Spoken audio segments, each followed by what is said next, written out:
Hello everyone, welcome back to Case Borrow. Today I wanted to make a pretty chatty video about a topic that seems to haunt every reader's life, the reading slumps. So reading slumps happen when a book that you have already read kind of haunts you or kind of lingers on your mind for days or weeks. To be fair, not often to the extent of months, and prevent you from enjoying to the fullest of extent your next read. If reading hangovers are severe, they can lead to reading slumps, in which you are completely prevented from getting to your next read at all. So let's get into the topic.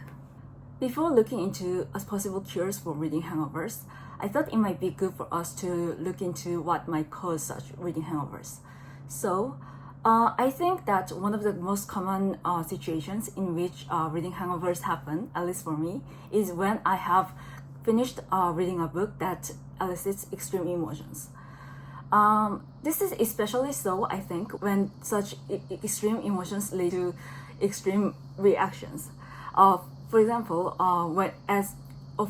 I'm sure we've all had experiences of either throwing across the room a book that had a situation that had a scene or certain sentence that you thought was particularly infuriating or particularly silly, or on the other hand, you might have had the experience of clapping in excitement for a certain character in a book, or crying about how the book story ended for certain characters. The thing is, when you have such extreme emotions or reactions to such extreme emotions, the level of dopamine in your body gets higher, and that creates excitement. However, the problem is that this high level of dopamine cannot last forever, and when the dopamine level goes down, you can feel tired, unmotivated, or moody. So, like, you can feel unmotivated to get to your next book in a jiffy.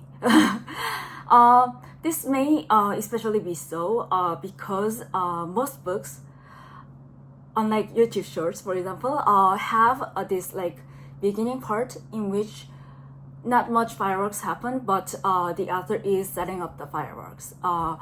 So books, unlike YouTube Shorts, just don't tend to immediately release immediately elicit extreme emotions or lead to high dopamine levels, unlike things like YouTube Shorts, which may be why we do not tend to immediately move on to the next book after finishing a book. So I wanted to kind of give two personal examples of such situations as I discussed earlier. So last year, I won't name the title of the series, but I read a series, a pretty popular fantasy series by a very popular author, and the ending of the series was so fantastically bad that I think the only reason I didn't throw out the book was because I was actually reading on my phone, which I don't care to break. So I was reading that book on Kindle on my phone. So that's the only reason I didn't throw the phone across the room. And this quite bad experience, this experience of having such a bad, horrible emotional response led to me having a reading slump, I think, for almost a week. On the other hand, as I said, even positive excessive emotions can lead to reading hangovers. So, and like this example actually was one of the reasons why I kind of decided to make this video just this week. So like last week, actually not even at the end of last week, but like in the middle of last week, I actually finished Henry James' The Wings of the Dove, and you might think this is unlikely in a classic book, or in a book that is, I think, more famous for its pretty difficult prose rather than its actual plot.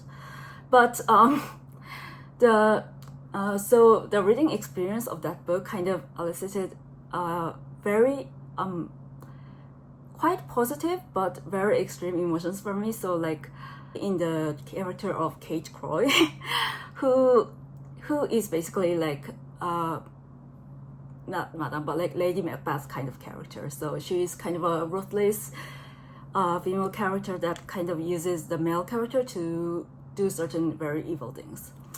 And so I think even onto this week, but it has gotten better over the weekend. But like even until this week, after reading that book, which caused me to kind of like laugh out loud often, and also kind of like have just extreme emotional responses. I've kind of been experiencing pretty bad reading hangovers. I think they were reading hangovers because I wasn't totally prevented from reading another book after the book.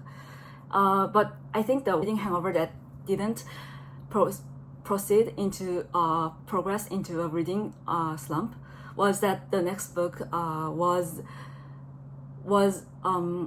of a complete different genre, and so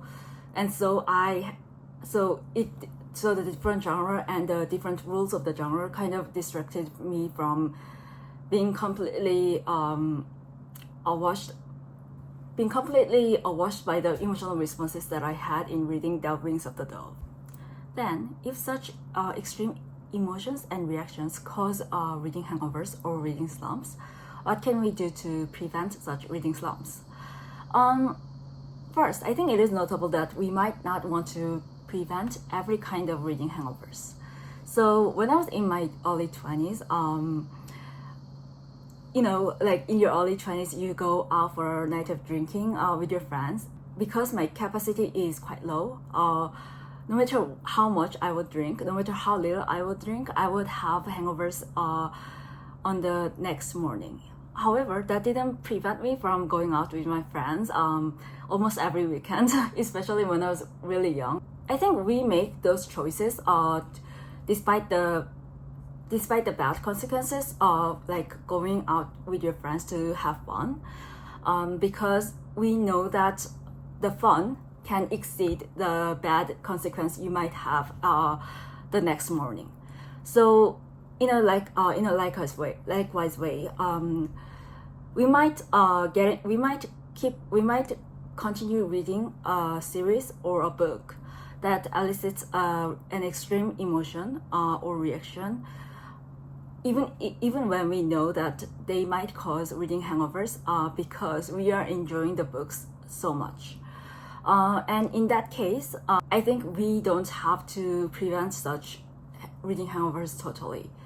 And since most of us are not reading for academic deadlines, but we are reading for fun, I think we have the luxury of choosing whether or not to continue such series or book despite the reading hangovers that might happen.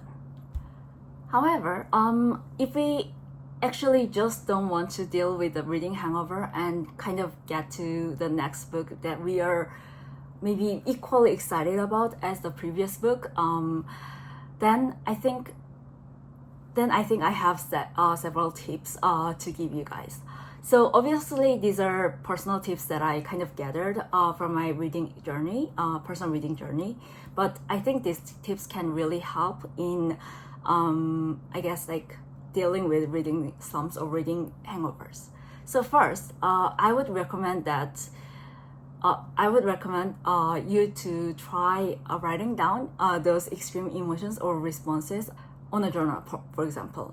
So I think that in writing such thoughts down, your brain and like maybe your heart rate also went up. Your brain and your heart rate kind of slows down. I also think that like writing down your emotions and seeing those emotions on a page. So in a page external to you can be quite cathartic and may even help you release such extreme emotions. Second, and this is a tip that was kind of implied when I was talking about my personal experiences with reading Hangovers. But I think if you want to kind of move on to the next book after reading a particularly emotional book, you might want to try to make your next book to be of a completely different genre or tone or atmosphere. So like after I finished The Wings of the Dove, I was in a state to have reading Hangovers. However, I knew that the next book that I would be reading would be a book in the series, in the Korean fantasy series that I will be introducing at the end of this month in August. That series, the fantasy series, is obviously of a different genre from James' The Wings of the Dove. However, it also has a very different tone, and its atmosphere being in a medieval fantasy setting is also very different from The Wings of the Dove. And that really helped me to move on to the next book without having to like pause to deal with the reading hangover too much. So 3 is the magic number, and I thought I would kind of provide 3 tips. So the final tip of in dealing with reading hangovers is to why not just to kind of sleep it off or kind of engage in some other activities. I think that in sleeping the book off, you kind of provide a mental space for you to kind of deal with those emotions without feeling like you are wasting time, because obviously sleep is quite essential to the human life. And however, also you might try to do some other activities. I actually had an experience of finishing a book that I enjoyed quite a lot, and then going off to a yoga class to get some exercise. And that experience, like with sleep, kind of provides you with a mental space in which you can kind of deal with the emotions that the book elicited, and that can really help you in dealing with reading hangovers. So these are my 3 tips for dealing with reading hangovers. Like I said, I made this video because of my personal experience of reading The Wings of the Dove. I will discuss The Wings of the Dove more in detail as a book itself in my August reading wrap up in next month. However, the emotional experience of reading The Wings of the Dove, which kind of elicited unexpectedly high emotions for me, kind of reminded me of other times where I had read books that kind of made me feel such extreme emotions or have such extreme reactions. And I was reminded of how such books kind of caused me to pause in my reading journey, and to kind of like, and how such books had prevented me from enjoying to the fullest extent my next read. Yeah, so this was a video that was very inspired by my personal reading experience. But also, even in the future, through this booktube channel, although of course I want to continue introducing my favorite books and books I read, I also want to kind of explore the life that exists between my reading experiences as well. So like, I want to share how I write in my reading journals, or maybe make a vlog of a day where I am able to read a lot, like those kind of like 24-hour reading challenge vlogs, which I used to love to watch when I was younger. So anyways, I hope you enjoyed this video and come back next week. Bye!